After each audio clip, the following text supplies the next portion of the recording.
Welcome back, troops. We scratched the surface in the first version of the logistics guide, and it looks like a few of you wanted to see a more in-depth video. So in this advanced logistics guide, we'll break down the strategies and tips that will take your supply game to the next level. Let's go!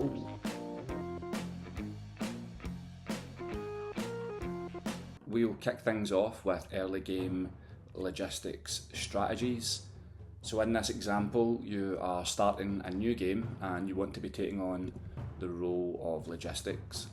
Early game, as we all know, can be chaotic, but the number one priority is getting a radio relay built at the spawn base, followed by a heavy vehicle depot to get your supply truck.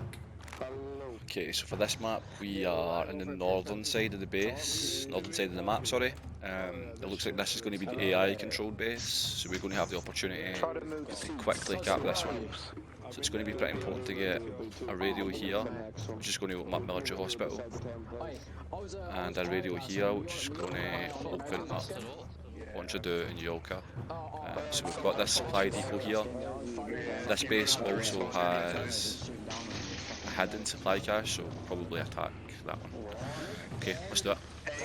Try and communicate this on platoon chat and inform players that a second truck is on the way, and maybe, just maybe, you'll avoid being TK'd.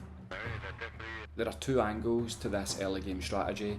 The first truck leads, filled with troops as the forward attacking convoy to secure bases, while the second truck, yours, follows as the logistic team, bringing supplies to build radio relays and establish those connections to other bases. It takes 275 supplies to build a radio relay, but new bases only start with 200. Coordination between attacking teams and the logistics team will be essential. If you only have one logistics truck, don't drop all 600 supplies at one base. You could drop 200, move to the next captured base, and repeat. This way you'll have 3 radio relays built before needing a resupply. At this point you might be asking, but which direction should we be heading? Well, the attacking team should push towards the closest MOB. If you spawn in the north side of Everon, it's unlikely the enemy is north of you, so it would be best to capture bases near the nearest southern MOB. The opposite would be true if you spawn in the south. Whichever team captures more bases before hitting the enemy front line has a significant advantage, especially if the logistics teams are following with resupplies for radio relays. This allows friendlies to spawn and immediately put pressure on the enemy's front line.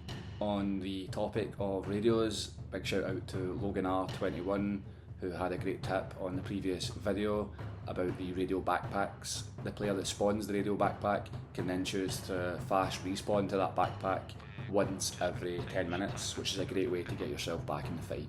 Moving on to point number 2, efficient base setup. So the very first thing that you want to build at a base, without question, is a radio relay, and since you're on this advanced guide, we'll assume that you know that, but for the uninitiated, the radio relay is what begins the automatic supply regeneration at that base, and it also allows for friendly respawns. Next up, you would build the heavy vehicle depot. This allows for troop and also supply transport. Follow that by a fuel depot. Vehicles spawned with a fuel depot already built at that base will have 75% fuel instead of 25%. Fuel depots have become much more critical since the recent update from Bohemia increased the vehicle fuel consumption rate.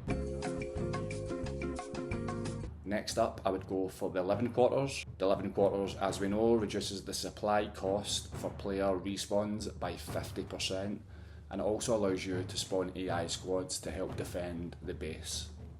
Some players may disagree, and there could be an argument to build the light vehicle depot next, but most will agree that the arsenal should be one of the last structures to be built. Always prioritise base designs that allow easy vehicle movement and offer defensive cover.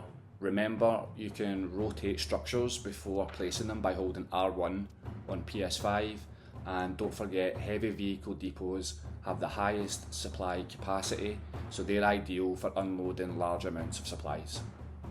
Point number 3, defensive structures and ambush points. So this one is a real juicy one, and I've had some class experiences recently deploying it. One of the vehicles you can call in from the heavy vehicle depot is a construction truck. This truck can carry 550 supplies, and it allows you to build defensive structures like roadblocks, choke points and kill zones with MG nests anywhere on the map. You could set up a choke point on the main road between Entradu and Montignac, an area with really high player traffic, effectively cutting off the enemy's advance. Get creative. Nice, good comms. I've got another use for this in tip 5, so stay tuned for that as well. Moving on to number 4, helicopter logistics. As mentioned in the first episode, all vehicles except civilian sedans can load supplies, and this includes helicopters. Whilst I'm not much of a pilot myself, helicopters can drop off supplies in a pinch. This does require excellent teamwork and coordination, as well as a very, very skilled pilot. Some bases, like Tiller's Find, are tough to resupply via ground vehicles due to their remote location. In these cases, helicopters can make all the difference. Moving on to number 5, the 5th and final point for advanced logistics, AI squads for supply depot security. So this is quickly becoming one of my favourite tactics in Arma Reforger. You'll need a construction truck, a filled jerry can and a few AI to keep you company. Next up, head to the supply depot like the sawmill or industrial compound. Place the construction truck inside the supply depot, and by doing that you'll have an unlimited supply to build defensive structures like MG nests and checkpoints, creating kill zones on the roads in and out of these supply points. By ordering your AI squad to halt and defend, you can leave them at the depot as a canary in a coal mine. If you return to find them gone, you'll know the enemy has been there and you can prepare an ambush. Cutting off the enemy access to supply depots leaves them dead in the water, and as one of you pointed out in the comments, logistics wins wars.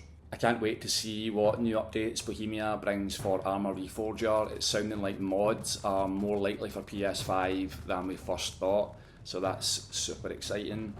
I really enjoyed making this video, and if you want to stay up to date on all things Arma, then make sure to hit that subscribe button, and as always, I will see you on the battlefield.